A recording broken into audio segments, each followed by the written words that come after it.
وقل رب أعوذ بك من همزات الشياطين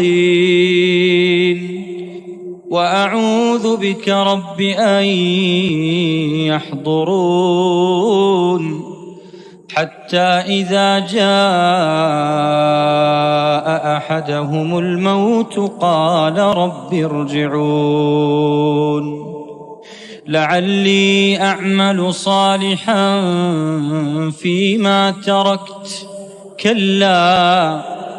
إنها كلمة هو قائلها ومن ورائهم